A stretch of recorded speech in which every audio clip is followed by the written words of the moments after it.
बताया तितिक्षवः, वो महान सहनशील महात्मा होते हैं। चाहे कोई कितना अपमान करे, निंदा करे या कितना सम्मान कर ले, प्रशंसा कर ले, उनके हृदय में कोई हलचल नहीं होगी। दोनों को सहना चाहिए। मान प्रतिष्ठा हर्ष में गर्व रूप हलचल होती है, अपमान निंदा तिरस्कार में शोक रूप हलचल होती है, पर महात्मा के हृदय में नहीं होगी। जो हृदयेश्वर प्रभु के चरणारविंद के चिंतन में निरंतर रत है, तो कोई बहुत सम्मान करे तो कोई फर्क नहीं पड़ता, अपमान करे तो कोई फर्क नहीं पड़ता। जो बहुमान करे को मेरो कि बहुमानत ना ही बढ़ाई, और जो अपमान करे को केहू किए अपमान नहीं लगुताई। सेवक जी महाराज, यदि मान में हर्ष और गर्व हो रहा है, अपमान में शोक और दुख हो रहा है, तो साधक हो सकता है, अभी महात्मा नहीं होगा, अभी वो साधु नहीं होगा। साधु पदवी उसी के आगे लगती। तितिक्षवः, शरीर स्वस्थ है या अस्वस्थ है, परिस्थिति अनुकूल है या प्रतिकूल है, लोक निंदा है या लोक प्रशंसा है, कोई फर्क नहीं, वही गंभीर मुद्रा हर्ष में भगवत चिंतन परायण, ये साधु का पहला लक्षण है। सदगुरुदेव भगवान एक दिन कृपा करके कहा कि साधु वही जिसकी दिनचर्या में फर्क ना पड़े। जिस मिनट, जिस सेकंड, जिस क्षण जो हो दिनचर्या गुरु ने दी है, वही दिनचर्या बहुत काल तक बिना बाधा के चलनी चाहिए।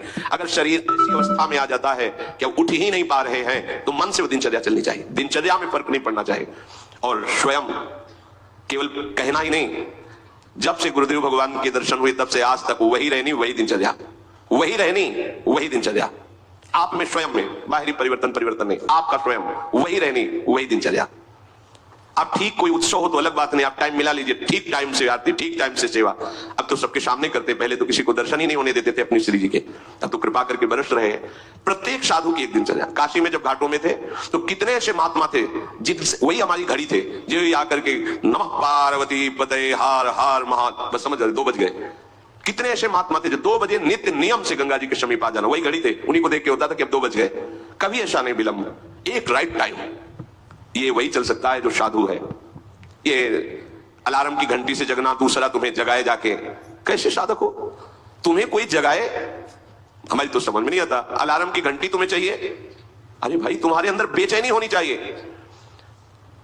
प्रारंभ में जब गायत्री अनुष्ठान पुरुष चरण चल रहा था, 15 मिनट के लिए लेटते थे तो लगता था कितना समय हो गया, तब लगता 15 मिनट, घड़ी बंद है क्या? कई बार उठा के छोटी वाली जो देखना, 15, ऐसा लगता था 15 मिनट में बहुत सो लिए, कहीं ज्यादा समय तो नहीं हो। व्याकुलता, बेचैनी, अत्यधिक भगवत प्राप्ति की उत्कंठा, ये तुम्हें चैन से सोने देगी? नारायण हरिभजन में 5 न सुहाग, विषय भोग, निद्रा, हंसी, जगत प्रीति, बहुबात, ये सब प्रपंची लोगों का काम है। साधक को किसी अलार्म की जरूरत, किसी के जगाने की जरूरत, थोड़ा विश्राम किया, बैठ करके मंत्राकार वृत्ति, जब सब सो रहे हैं तब जगा हुआ मंत्र जप रहा है, नाम कीर्तन कर रहा है, प्रभु के रूप के ध्यान में डूबा हुआ है, तो हृदय जब प्रभु में लगा होगा तब ये क्षमता होगी।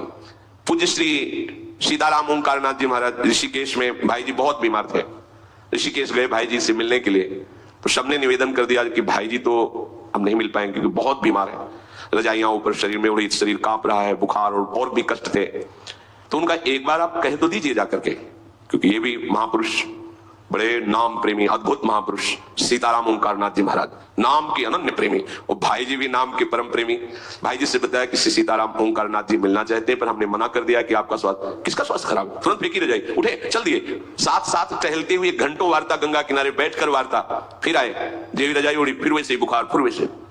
साधु को कोई कष्ट परास्त कर दे, ऐसा कष्ट ही नहीं बना आज तक सृष्टि में, क्योंकि उनके हृदय में काल को भी शासन में लेने वाला भगवान नाम चल रहा है, इसीलिए कोई भी दुख सुख उनको परास्त नहीं कर पाता। उनको क्या, आप भी उसी नाम को हृदय में रखिए, फिर आप चमत्कार देखिए। अगर नाम चल रहा है, इसमें खुली बात है, और हृदय आश्रित है, तो कोई भी कष्ट परास्त नहीं कर सकता। भयानक से भयानक कष्टों का समय आया है, पर उस समय भी एक हृदय में ऐसा स्थान था जहां आनंद बरस रहा था। लौट के उस चुपचाप स्थान गुफा में बैठ जाओ, बाहर आग लगी लगने दो, हृदय आनंदित रहता। अगर आप हृदय को हृदयेश्वर प्रभु के चरणों में समर्पित नहीं किए, तो ये विकार ऐसे नहीं है कि तुम्हें बख्श दें। शरीर में जहां चोट लगी, पीड़ा हुई, मन वहीं लगेगा, मन वहीं लगा, परेशान हो गए आप। मन लगा है प्रिया प्रीतम में, शरीर सड़ रहा है, तो कोई फर्क नहीं। ऐसे साधु जो तितिक्षवः, ये केवल भगवत आश्रय से होता है, भगवत भजन से होता है, दूसरी इसमें कोई सिद्धि काम नहीं करेगी। ये सिद्धि आनी चाहिए, चाहे कोई गाली दे, अपमान दे, चाहे अब जो हो। अब तो हरि चिंतन छूटने वाला नहीं, लागी लगन छूटे नहीं, जीव चोच बर जाए, मीठो कहा अंगार में, जो चकोर चबाए। चकोर आग खाता है, चकोर को कपूर दे नहीं खाएगा, वो आग खाता। क्यों? उसने सुन रखा है कि भगवान शंकर चिता की भस्म लगाते हैं। और चकोर को चंद्रमा से प्यार है और चंद्रमा तक उसकी उड़ान नहीं है, पर प्यारे को प्राप्त करना है तो कैसे प्राप्त करें? तो सोचा आग खाऊंगा, भस्म हो जाऊंगा, कभी महादेव जी कृपा करेंगे और हमारी चिता की भस्म लगा लेंगे ऐसे, तो वही मस्तक पर हम चंद्रमा विराजमान है द्वितीया का, प्रीतम से मिलन हो जाएगा। प्रीतम से मिलन की लालसा से चकोर आग खाता है, आग। वो भस्म होकर भी प्रीतम से मिलना चाहता है। वही परमार्थ का प्रतीक है जो हर कष्टों को रौंदता हुआ हरि की तरफ बढ़े। जो भगवत प्रेमी होते हैं वो लौकिक सुखों में